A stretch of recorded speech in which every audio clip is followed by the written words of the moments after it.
Utilidade pública.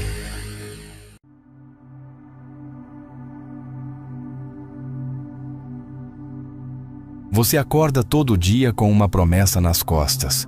Uma promessa que nem foi você quem fez, mas que vive cobrando como se fosse uma dívida sua. Você precisa ser feliz. Não é opção, é obrigação.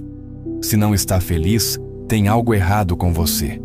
Mas o que acontece quando a felicidade não vem? Quando o relacionamento que você idealizou esfria? Quando o emprego dos sonhos vira um fardo? Quando a viagem incrível só te distrai por 3 dias e o vazio volta na bagagem? O que você faz com essa cobrança silenciosa de que viver deveria ser gostoso, leve, pleno, mas nunca é? Você engole, sorri, finge, posta uma frase bonita no Instagram, lê um livro de autoajuda, compra uma meditação guiada e, no fundo, morre mais um pouco. A verdade é que essa felicidade que você persegue talvez nem exista. Ou pior, talvez seja só um truque biológico, uma chantagem da natureza, um anestésico social, hormonal, espiritual, para que você continue funcionando. O Buda já dizia: toda felicidade mundana nasce do desejo, e todo desejo nasce do sofrimento. Ou seja, felicidade não é paz, é só o intervalo entre 2 frustrações. E você vive como se esse intervalo fosse o objetivo da vida. Agora escuta isso com atenção. Segundo o pessimismo radical de Cioran, Schopenhauer, Mailander, a felicidade é um privilégio dos tolos. Ela só existe onde a consciência ainda não tocou fundo. Pessoas felizes não pensam demais, não olham fundo demais. A felicidade é a droga mais bem aceita da história da humanidade e não tem nada a ver com verdade. Você pode ser inteligente, sensível, profundo, mas se acredita que a vida tem que te dar prazer constante, você está infantilizado. Você está fazendo parte do circo, pagando ingresso para uma peça que só serve para te distrair da própria finitude. O budismo entende isso com precisão cirúrgica. Toda forma de alegria baseada no mundo externo é instável. Ela nasce do apego. E todo apego é uma forma de sofrimento esperando acontecer. Mas a gente insiste. A gente implora por uma felicidade que nunca vem do jeito que prometeram. A gente quer que o outro nos complete, que o trabalho nos realize, que a terapia nos salve, como se fosse possível arrancar estabilidade de um mundo que nunca parou de girar. E no meio disso tudo, a gente segue fingindo. Fingindo que tá tudo bem. Fingindo que é só uma fase. Fingindo que vai melhorar. Mas e se não melhorar? E se você não for feliz, e tudo bem? E se a felicidade for o maior golpe que já te contaram, só para te manter correndo, gastando, sorrindo nas fotos? É sobre isso que esse vídeo vai falar. Não é sobre esperança, não é sobre positividade, é sobre a verdade que ninguém tem coragem de te dizer. Você já reparou como tudo que te dá prazer também te acorrenta? O orgasmo, a comida, o afeto, o reconhecimento. Cada sensação de bem-estar é uma coleira invisível. Te prende, te direciona, te molda. E você chama isso de liberdade. Só que não é liberdade. É o condicionamento neuroquímico. É dopamina regulando seu comportamento como um chicote invisível. A natureza não quer que você seja feliz. Ela quer que você seja funcional. A felicidade é só a isca. O anzol é o instinto. A biologia te enganou. Ela faz isso há milhares de anos, com elegância, precisão e absoluta indiferença. Quando você sente prazer, seu cérebro te recompensa por ter feito algo que, aos olhos da evolução, aumenta suas chances de sobrevivência ou reprodução. Você acha que escolheu, mas foi empurrado. Robert Sapolsky, neurocientista, diz que a dopamina, o hormônio da recompensa, não é liberada durante o prazer, mas antes dele. Ou seja, seu cérebro te dá uma dose de bem-estar não porque você foi feliz, mas porque você quase foi. Você não é guiado pela realização, mas pela antecipação. Você vive correndo atrás da cenoura pendurada na sua frente, e ela sempre se move um pouco mais. Yuval Harari, em Sapiens, vai além. A evolução não se importa com a felicidade dos indivíduos, ela só se importa com a sobrevivência dos genes. Você acha que está se apaixonando, mas sua biologia está só tentando te empurrar para a reprodução. Você acha que está buscando propósito, mas está só seguindo gatilhos cerebrais que evoluíram para te manter ativo, produtivo e integrado ao grupo. O que chamamos de sentido da vida pode ser apenas um sistema altamente refinado de manipulação química interna. A felicidade, nesse enquadramento, não é um fim, é uma estratégia, um empurrãozinho hormonal para que você continue fazendo o que precisa ser feito, não por você, mas pela espécie. E aqui está o ponto mais cruel. Você nunca chega lá, porque a biologia não quer que você fique satisfeito. Satisfação gera estagnação, e um ser humano estagnado para de comer, de se proteger, de se reproduzir.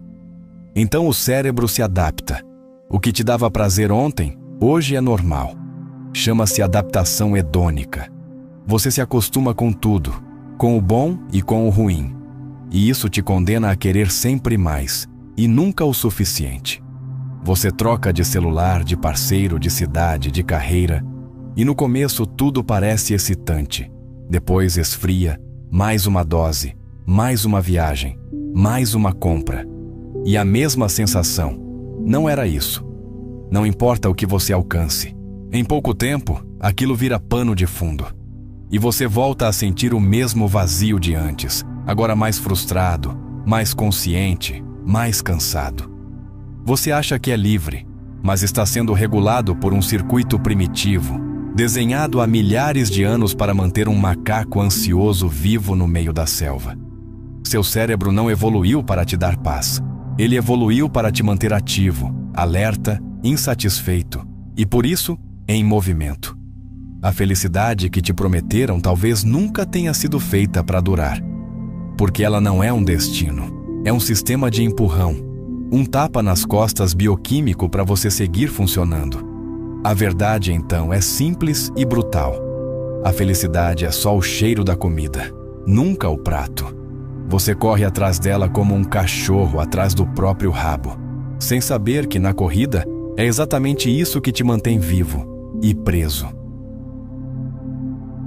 Ninguém quer admitir isso, mas a maioria das pessoas só está viva porque tem medo de morrer. Não é por paixão, nem por propósito. É inércia. Elas não vivem, só evitam o sofrimento. Acordam porque têm que acordar. Trabalham porque precisam pagar boletos. Riem porque o silêncio interno seria insuportável. O que chamam de felicidade, muitas vezes, é só a ausência momentânea da dor. Um analgésico emocional temporário. Um intervalo curto entre duas crises. É aqui que Schopenhauer entra com a força de um terremoto. A felicidade é um estado negativo. É a simples cessação da dor. Para ele, a vida não é um banquete. É um campo de batalha onde o que se comemora não é a vitória, mas os raros momentos sem ferida aberta. A existência é movida por uma força cega, irracional, insaciável. A vontade. Essa vontade não tem plano, não tem ética, não tem sentido. Ela só quer de novo, quer sempre. E por isso você sofre, você deseja. Sofre porque não tem, consegue. Sofre porque vai perder, perde. Sofre porque perdeu. Deseja de novo. O ciclo é eterno. O sofrimento é estrutural. E aquilo que chamamos de felicidade é apenas uma pausa nesse mecanismo. Um suspiro antes da próxima dor. É um pensamento brutal. Mas é difícil negá-lo quando você olha para a realidade sem filtro. Pega qualquer grande conquista da sua vida. Qualquer coisa que você jurou que, se conseguisse, ia finalmente te trazer paz. Conseguiu. Sentiu prazer. E quanto tempo durou? Um mês? Uma semana? Um dia? Depois voltou o incômodo. Voltou o e agora? Voltou a sede. A vontade não para. E isso não é uma falha do sistema. É o sistema. Você não vive porque ama viver. Você vive porque é empurrado a continuar. Você não quer um parceiro porque ama alguém. Você quer porque a solidão dói. E o amor? Mesmo ele, que tanto romantizam, para Schopenhauer, não passa de um truque da vontade para perpetuar a espécie. Você acha que se apaixonou, mas na verdade foi possuído por um programa biológico que te empurrou para a reprodução. O amor não é senão um ardil da natureza para alcançar os seus fins. E o pior, quando você não está sofrendo, quando está bem, você entra no tédio. E o tédio, para Schopenhauer, é a prova de que a vida, em si, não tem valor intrínseco. Se tivesse, o simples fato de existir já bastaria. Mas não basta. Nunca basta. A vida oscila como um pêndulo entre a dor e o tédio. E esse pêndulo não para. Você se distrai, se engana, se entorpece, mas o movimento continua. A cada conquista, a euforia se dilui. A cada perda, a dor se instala. E no meio disso tudo, você chama felicidade a esse breve intervalo onde não há dor, ainda. E qual é a saída, segundo Schopenhauer? Ele não oferece alívio, mas oferece lucidez. A saída seria negar a vontade, interromper o jogo, silenciar os desejos, viver com o mínimo possível, buscar não o prazer, mas a ausência de querer. É uma proposta radical, quase suicida em termos existenciais, mas é a única coerente com a percepção de que quanto mais se deseja, mais se sofre. Se até aqui você achava que estava no controle da sua vida, talvez agora comece a desconfiar que só está seguindo o roteiro da vontade e chamando isso de escolha. Felicidade, então, é só um intervalo anestesiado, um silêncio no campo de batalha. E você, no fundo, sempre soube disso. A busca pela felicidade matou mais gente por dentro do que a guerra, a fome ou a solidão. Porque ela faz isso em silêncio, com almofadas, com gratidão forçada. Ela não te quebra, te amolece. Você não sofre. Você se acomoda. Você não explode. Você desliga. Você se contenta com um "tá bom assim". Se embriaga de paz interior enquanto sua potência apodrece.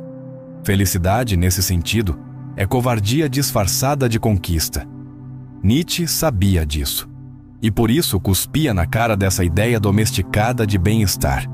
Para ele, felicidade não era objetivo, era veneno. O ideal de felicidade dos gregos era não fazer nada. O meu é viver perigosamente. Nietzsche enxergava na busca por estabilidade emocional um niilismo disfarçado de autocuidado. Não o niilismo que nega a vida com revolta, mas um niilismo passivo, aquele que aceita a desistência sem confronto, aquele que evita a dor, a dúvida, o excesso, aquele que troca o trágico pela zona de conforto. O homem não busca a felicidade, apenas o inglês o faz. Essa frase não é só ironia, é crítica filosófica.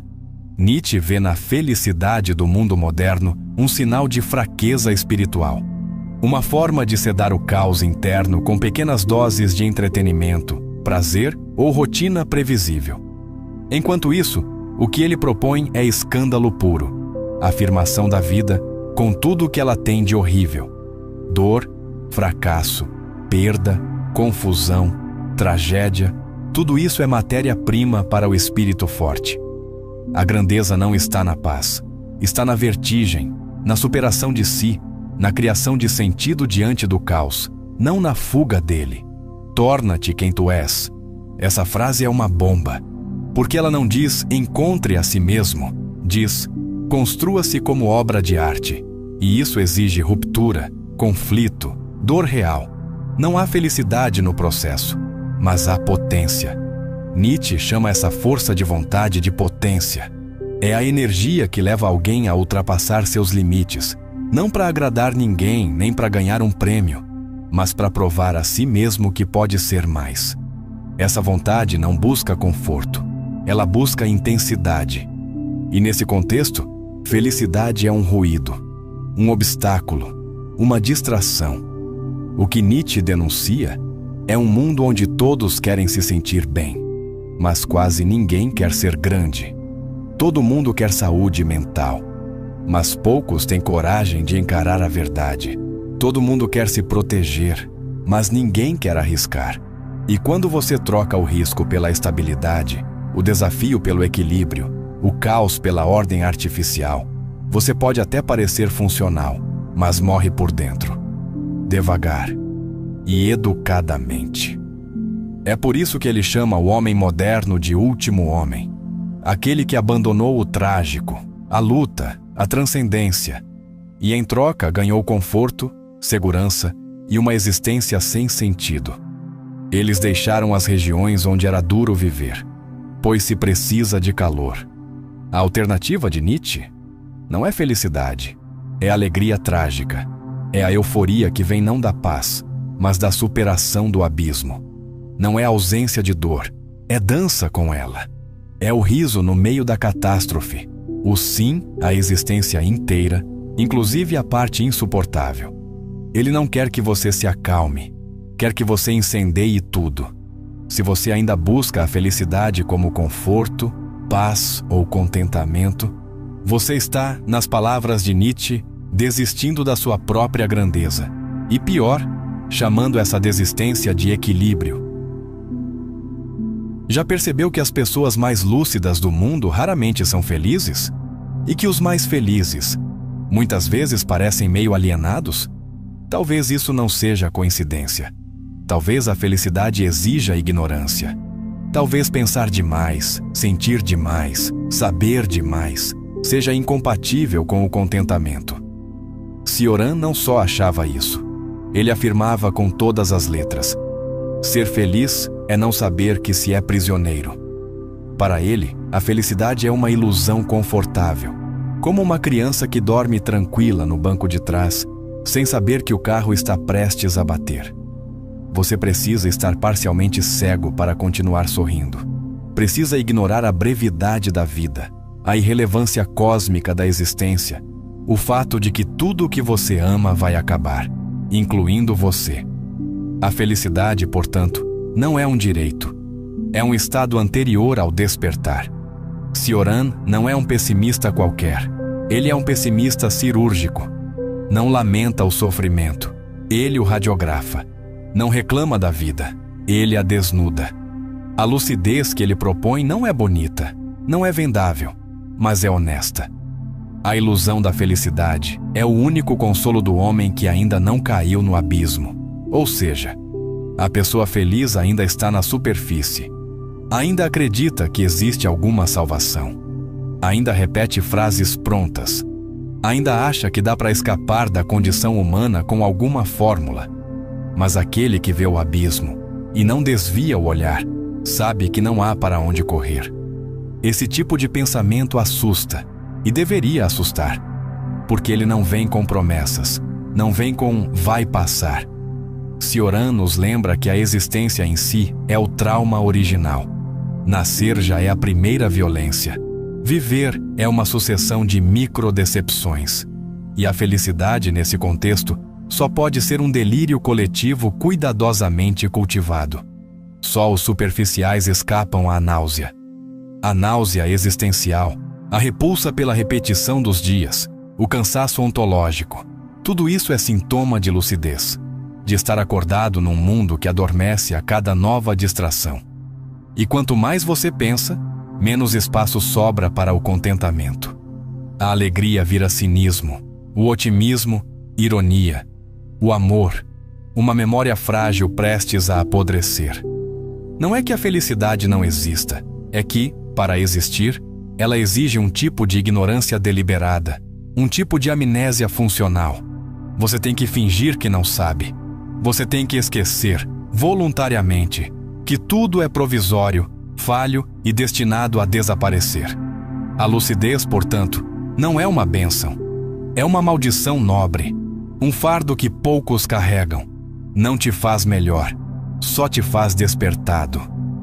Cioran não oferece alívio, mas oferece um tipo de liberdade sombria. A liberdade de parar de mentir para si mesmo. De aceitar que a felicidade pode ser apenas uma invenção criada por quem não suportaria viver sem ela. Nesse ponto, a pergunta já não é mais como ser feliz. A pergunta vira: o que fazer agora que sabemos que não seremos? E a resposta talvez não esteja em busca alguma. Talvez esteja só em verão. Sentir, não negar, carregar o fardo da consciência sem precisar chamá-lo de bênção. Hoje, ser feliz não é só uma meta, é um dever. E se você não está feliz, o problema é você. Você não fez o curso certo, não comeu orgânico o suficiente, não visualizou, não agradeceu, não vibrou alto. É isso que te dizem, porque é isso que vende. A felicidade virou produto. Um bem de consumo com embalagem minimalista, trilha sonora lo-fi, influenciador sorridente e boleto no final do mês. Você não busca mais felicidade, você a consome. Byung-Chul Han, em A Sociedade do Cansaço, diz que o sujeito moderno não é mais oprimido por proibições. Ele é esmagado por exigências de performance emocional. Hoje, o sujeito é explorado por si mesmo. Ele é vítima e algoz ao mesmo tempo. Você não tem um chefe gritando com você. Você tem um aplicativo dizendo para você acordar feliz, correr feliz, trabalhar feliz, dormir com gratidão. E se não der certo? Culpa sua. Porque nesse modelo, toda a tristeza virou falha pessoal. O discurso da positividade, vendido em livros de autoajuda, consultorias de RH, cursos de coaching, não é inocente. É uma estratégia de controle. Substitui a crítica social por autocrítica. Você não questiona mais o sistema. Você questiona a si mesmo. Por que eu não estou bem? O que estou fazendo de errado? Essa pergunta, repetida diariamente por milhões, é o motor da nova indústria da felicidade. Zygmunt Bauman foi ainda mais longe. Ele diz que vivemos numa modernidade líquida, onde tudo escorre: relações, identidades, pertencimento. Nesse contexto, a felicidade é tratada como uma mercadoria frágil, que precisa ser comprada, renovada e exposta. A promessa da felicidade tornou-se um dever perpétuo. Você precisa parecer feliz o tempo todo, até quando não está. E isso mata por dentro. Porque você não pode mais sofrer com dignidade. Precisa sofrer em silêncio, discretamente, com um filtro bonito por cima. As redes sociais são o templo dessa nova religião da alegria. Ninguém posta fracasso. Ninguém compartilha dúvida existencial crua. Você vê só os bastidores editados da euforia alheia e se compara. O resultado? Ansiedade, inveja, depressão, exaustão. Mas tudo isso é maquiado com frases como "seja sua melhor versão" ou "a felicidade começa em você". Essa narrativa não liberta. Ela aprisiona com flores. Você não pode mais parar. Não pode mais dizer "não aguento". Tem que seguir produzindo, performando, consumindo, tudo com um sorriso. É o que Byung-Chul Han chama de liberdade como nova forma de dominação. Você acha que está escolhendo? Mas só está escolhendo entre produtos diferentes com a mesma promessa: ser feliz. Nenhum entrega, mas todos lucram. O mais cruel é que esse sistema industrializa o sofrimento. Cria a dor e depois vende o alívio. Cria a insegurança e depois oferece o curso. Cria o burnout e depois vende a cura em cápsulas, retiros, aplicativos. Você nunca se cura de verdade, porque não é para curar, é para manter girando. A felicidade virou um mercado. E onde há mercado, há escassez criada artificialmente. Você nunca vai ser feliz o suficiente. Porque se for, para de consumir. E isso o sistema não pode permitir.